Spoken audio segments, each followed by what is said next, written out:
Africa is a continent, and as many of us know, the continent is not a single country. Africa is currently divided between 54 different independent countries, but what would happen if all of these countries united today to form a united African state? What would Africa the country look like in the world, and how powerful of a country would it actually be?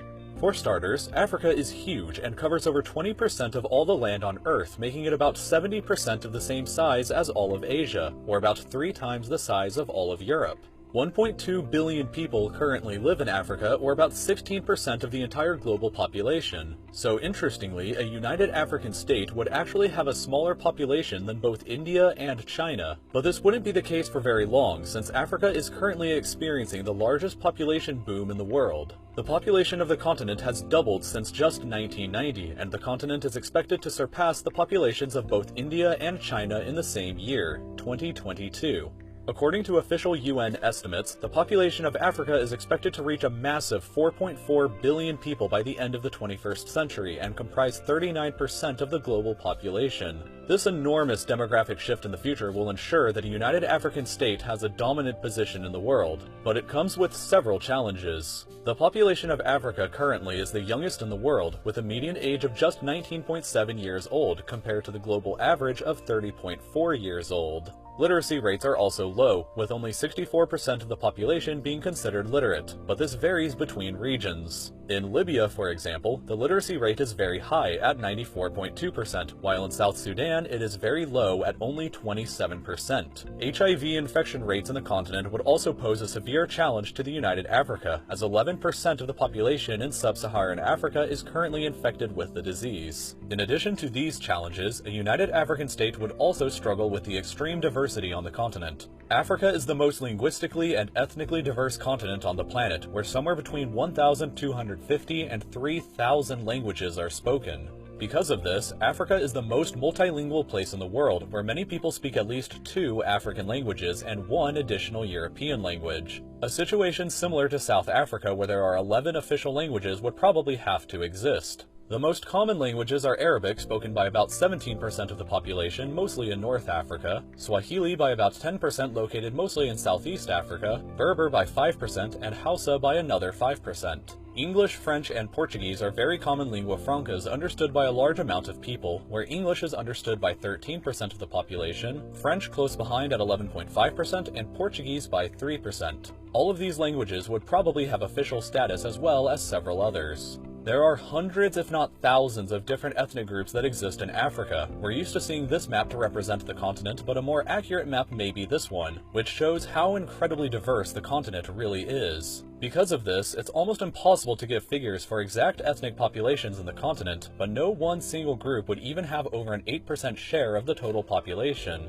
In terms of religions, here is a religious map of the continent. Christians and Muslims would be almost perfectly divided, with each faith claiming about 47% of the continent's population. Traditional African religions would represent about 10% of the population, and this adds to more than 100% because several people hold mixed beliefs. About a final 2% of the population would be atheist or non-religious. Next, we have a map of where the 10 largest cities on the continent are located. The biggest city, Lagos in Nigeria, has a greater population than all of Romania combined. But despite this, it probably wouldn't be the capital city. I predict that the capital city would probably be located here in Ethiopia at Addis Ababa. This is because an organization called the African Union already exists, similar in some ways to the European Union in Europe. The African Union's headquarters are already located in Addis Ababa, and the United Nations Economic Commission for Africa is also headquartered here. Addis Ababa is often already called the political capital of Africa, so it would make sense to agree that the city would serve as the capital city of the United Continent as well. Cairo and Johannesburg would probably be the largest financial centers of the United Africa and serve very important roles as well. Africa is incredibly rich in natural resources, possessing 90% of the world's platinum, 50% of its gold, 50% of its diamonds, and another 33% of its uranium. Despite this, however, it remains the poorest continent on the planet. The United African State would have a GDP of $2.39 trillion US, making it only the 7th largest economy in the world. It would barely beat out India's economy, but remain behind those of France, the United Kingdom, and Germany. The GDP per capita of Africa would only be $1,992 per year, but that figure isn't totally accurate of how crushing the poverty on the continent actually is because of rampant government corruption. According to the World Bank, poverty is defined as living under $1.25 per day. Based on that, 50% of the population of sub-Saharan Africa would be living in poverty, with the average poor person on the continent living on less than 70 cents per day. This picture kind of highlights how severe this problem is, especially when you compare it to other continents. But Africa has a lot of room to grow. The continent is projected to be the quickest growing region in the world in the future, and her GDP is expected to finally overtake France and the United Kingdom by 2023, but will still remain behind Germany then. All things considered though, Africa certainly has the potential, if it united, to become a superpower by the close of the 21st century. It would have a massive population to fuel a massive army and a potentially huge economy that could one day rival the rest of the world. With one flag, Africa the country would be a united continent, optimistically looking forward to what the future would bring for her.